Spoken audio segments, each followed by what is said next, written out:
Look, I'm not gonna lie, there were things in Dragon Ball DAIMA that I liked. Personally, I really enjoyed the humor. Unfortunately though, DAIMA also had a lot of very frustrating things in it, such as the post-credit scene at the end of the last episode. If you haven't watched DAIMA yet, or you haven't finished watching it, now is the time to go do that and come back to the video after you're done watching DAIMA. Because today I'm gonna be talking about that post-credit scene and why it was a massive failure. If that bothers you, well, now's the time to go leave a comment down below and complain, because that will boost the video and help it reach more people. Let's get into it. As I'm sure you remember, in the post-credit scene in Dragon Ball DAIMA, Goku and the gang go back to that shop in the third demon realm where they bought the magic bugs. Once we're at the shop, we're hit with a massive revelation. It turns out this little shop had two other third eyes there that anybody could have bought at any time. In the end, we're left with the impression that nothing in DAIMA actually needed to happen. The whole thing was just pointless. King Goma could have done an all-out search for the third eye, eventually come across these two extra ones in the shop, or somebody else could have discovered them and used them to liberate the demon realm from King Goma.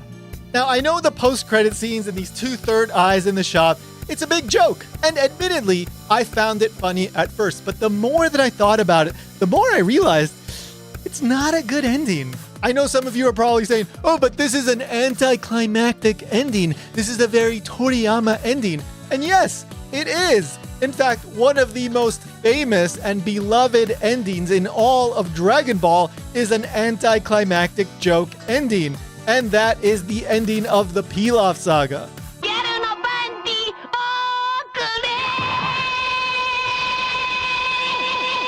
So I want to compare the ending of DAIMA to the ending of the Pilaf Saga. And hopefully you'll come to realize that the anticlimactic nature of the ending of the Pilaf Saga actually contributes to the story. It adds to the story.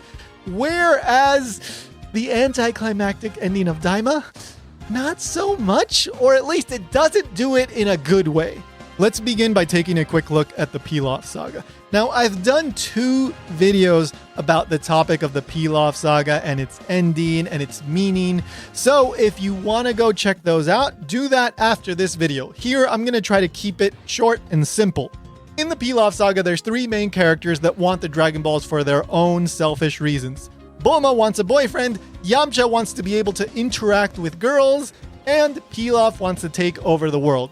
They all think that in order to get what they want, they need the Dragon Balls. By the end of the story, though, it becomes clear that the Dragon Balls are not the solution to any of these characters' problems. Bulma does get a boyfriend, that's Yamcha. Yamcha is able to interact with girls because he ends up with Bulma. They become a couple. They both get what they want in each other. And then Pilaf basically gets punished because he loses everything. And perhaps you can see this as punishment for him trying to use the Dragon Balls for evil reasons. Yes, this is a hilarious joke, but it's also an anticlimactic ending that adds to the story. It highlights the message the story leaves us with. It shows that the Dragon Balls are not the solution to everybody's problems. Rather than Yamcha and Goku coming in to save the world in a valiant fight, it's the most perverted and despicable character in the group that steps in at the last minute and saves the world. And he does it in a way that completely wastes the potential of Shenlong and the Dragon Balls, which in theory can grant you any wish. Instead, Ulan decides to wish for something that he could have just bought from a clothing store for a few dollars. So at the end of the story, the audience is left with the impression that the Dragon Balls are not the solution to your problems. Magic balls are not going to fix the hole that you have inside. If you want a boyfriend, you can go out and get a boyfriend. If you want to become used to talking to girls, you just got to try. And if you want to take over the world, well, you actually got to try, right? So the nature of this anticlimactic ending highlights, it emphasizes this aspect of the story. Now, whether Toriyama intended this on purpose, right? Or whether it was just a pleasant accident, I don't know. But the text is the text, and that is the message that the Pilaf Saga leaves us with. As for Dragon Ball DAIMA's anticlimactic ending, well, it's nowhere near as good as the Pilaf saga ending. At best, it's just a silly joke that you shouldn't think too deeply about, but at worst, it comes off as a critique of Dragon Ball DAIMA itself. In order to understand what I mean, you have to look at the overall ending of Dragon Ball DAIMA.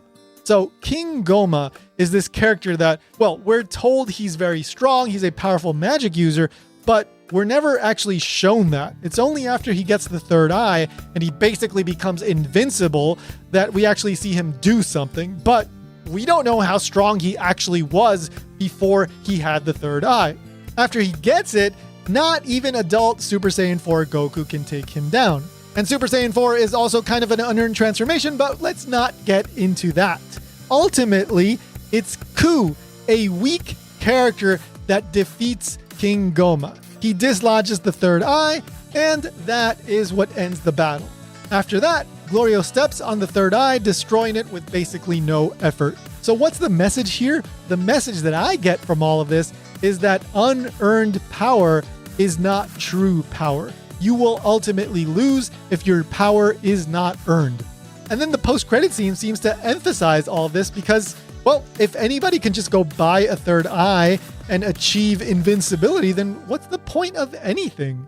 Is that really true strength? No, it's not. It's just a ridiculous plot device that doesn't result in a satisfying story. I can't imagine that whoever wrote that, whether it was Toriyama or one of the script writers, was thinking that when they did that. But the reality is that that message is in the text. Unearned power is bad. It's weak. It's pointless. You should not rely on it. Well, Toei, Shueisha, Toyotaro, whoever is writing Dragon Ball, take your own advice. What we want is transformations that actually mean something. We want stories that are built on characters. Why does Super Saiyan actually mean something in the story of Dragon Ball Z? Why is that moment when Goku achieves that transformation so impactful? Because it's built on character, it's built on story, it's built on the death of Krillin, it's built on everything we've seen Goku experience up until that point. But so much of what we've been getting in modern Dragon Ball is not that.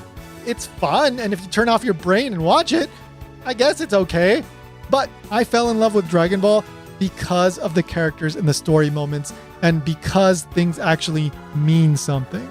And to me, the third eye is the embodiment of everything that's wrong with modern Dragon Ball. But what do you think? Let me know how you interpreted the ending of Dragon Ball DAIMA. Do you think it was a bad ending? Let me know in the comments. And if you enjoyed this video, then check out my video about why I think that Arinsu is the stupidest character in Dragon Ball DAIMA. See you in the next one.